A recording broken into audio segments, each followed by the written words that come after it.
नमस्कार। आज हम आपको मुद्राओं के बारे में बताएंगे। मुद्राएं भरतनाट्यम में दो प्रकार की होती हैं, असंयुक्त मुद्राएं और संयुक्त मुद्राएं। एक हाथ से बनने वाली मुद्रा को असंयुक्त मुद्रा कहते हैं, जैसे कि पताक। हाथ की समस्त अंगुलियां सीधी फैलाकर आपस में मिला देने तथा अंगूठे को मोड़कर तर्जनी के मूल में स्थित करने से यह मुद्रा बनती है।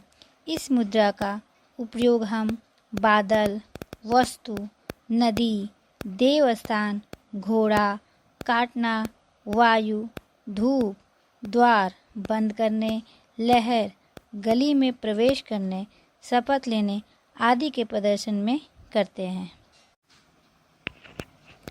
त्रिपताक मुद्रा। जब पताक हस्त मुद्रा में अनामिका उंगली को झुका दी जाए तो वह त्रिपताक मुद्रा कहलाती है। इस मुद्रा का उपयोग मुकुट, वृक्ष, व्रज, इंद्र, दीपक, आग, अग्नि की ज्वाला, कबूतर, बाण, परिवर्तन आदि भावों के प्रदर्शन में किया जाता है। अर्धपताक। त्रिपताक मुद्रा में कनिष्ठा उंगली को झुका देने पर अर्धपताक मुद्रा बनती है। इस मुद्रा का विनियोग पलक, नदी, तट, दोनों कहने, छुरी, ध्वज, शिखर आदि भावों के प्रदर्शन में किया जाता है। कर्तरी मुख। अर्धपताक हस्त में तर्जनी व कनिष्ठा उंगलियों को बाहर की ओर फैला देने पर यह कर्तरी मुख मुद्रा निर्मित होती है। इस मुद्रा द्वारा स्त्री व पुरुष का अलग अलग निर्देश करने, ठोकर खाने, आग का कोना, मरण, विद्युत, विरह में शयन, पतन आदि भाव बतलाए जाते हैं। मयूर। कर्तरी मुख मुद्रा में अनामिका उंगली को अंगूठे पर टिका देने पर वह मयूर मुद्रा बनती है। इस मुद्रा द्वारा मयूर की गर्दन बतलाने, लता, शकुन, पक्षी, वमन, बालों की लट सुलझाने, ललाट, तिलक, नदी का बहाव आदि के भाव बतलाने में किया जाता है। अर्धचंद्र मुद्रा। पताका मुद्रा में अंगूठा फैला देने पर अर्धचंद्र मुद्रा बनती है। कृष्ण की अष्टमी का चंद्रमा हाथ से गला पकड़ने, देवताओं का अभिषेक, पूर्वजों को प्रणाम करने में इस मुद्रा का उपयोग किया जाता है। अराल। पताक हस्त में तर्जनी उंगली झुका दी जाए तो वह अराल मुद्रा कहलाती है। इस मुद्रा द्वारा विषपान, अमृत, पवन आदि के भाव को दर्शाया जाता है। सुकतुंड। अराल मुद्रा में अनामिका उंगली को झुका देने पर यह सुकतुंड मुद्रा बनती है। बाढ़ चलाने, घाव याद करने, आश्चर्यजनक बात करने, उग्रता का भाव बतलाने के लिए इस मुद्रा का प्रयोग किया जाता है। मुष्टि। चारों उंगलियों को हथेली में टिकाकर ऊपर से अंगूठा रख देने से मुष्टि मुद्रा बनती है। स्थिर, गला पकड़ने, वस्तु उठाने, मल्लों का युद्ध आदि भावों के प्रदर्शन में यह मुद्रा का यूज किया जाता है। शिखर। मुष्टि मुद्रा में अंगूठा सीधा खड़ा कर देने पर यह शिखर मुद्रा बनती है। इसके द्वारा कामदेव, धनुष, स्तंभ, निश्चय, प्रीत, कर्म, ऊपर का ओठ, प्रवेश, दांत, प्रसन्न करना, लिंग नहीं है कहने जैसी आदि का भाव बतलाया जाता है। कपित मुद्रा। शिखर मुद्रा में तर्जनी उंगली को मोड़कर उसे अंगूठे के ऊपर स्थिर कर देने से यह मुद्रा बनती है।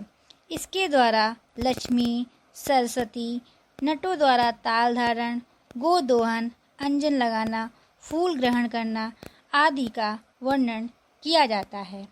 कटका मुख।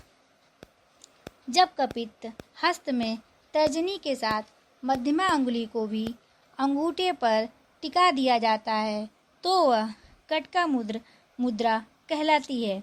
इनके द्वारा फूल तोड़ने, मोती का हार, पुष्पहार धारण करने आदि भाव को हम बतलाते हैं। सूची मुद्रा।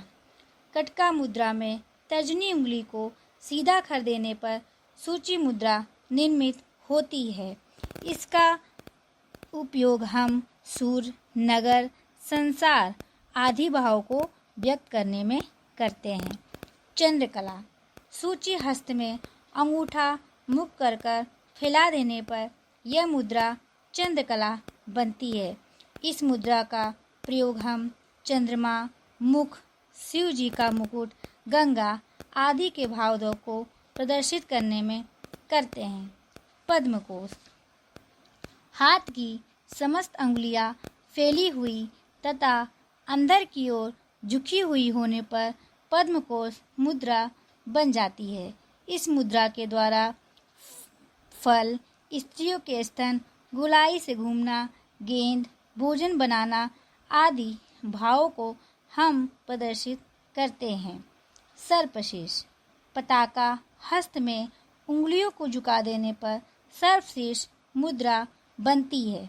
चंदन, सर्प, मध्यध्वनि, पालन पोषण, देवताओं और ऋषियों को जल देना, घड़ा उठाने, मल्लों की भुजा आदि भाव को इसके द्वारा हम प्रदर्शित करते हैं। मृगशीर्ष। सर्पशीर्ष हस्त में कनिष्ठा व अंगूठा सीधा कर तान देने पर मृगशीर्ष मुद्रा बनती है। स्त्री कपोत, चक्र, सीमा, भय, विषाद, वस्त्र पुकारना, त्रिपुंड लगाना, हरिण, पैर दबाना आदि के भावों के प्रदर्शन में इस मुद्रा का प्रयोग किया जाता है। सिंह मुख। जब मध्यमा व अनामिका उंगलियों को अंगूठे पर टिकाकर शेष दोनों उंगलियों को फैला दिया जाता है तो सिंह मुद्रा कहलाती है। इस मुद्रा के द्वारा होम, खरगोश, हाथी, कुशाग्र, कमल का हार, सिंह मुख, वेद द्वारा दवा तैयार करने, शोधन करने आदि भाव दर्शाए जाते हैं। कांगुल। पद्मकोश हस्त में अनामिका उंगली झुका देने पर कांगुल हस्त बनता है। इस मुद्रा के द्वारा लकुश का फल, छोटे कंगन, घंटी, चकोर, पक्षी, प्रमुख वृक्ष, नवोड़ा के स्तन, कलहार फूल, चातक पक्षी, नारियल आदि के भाव प्रदर्शित होते हैं। अल्पदम।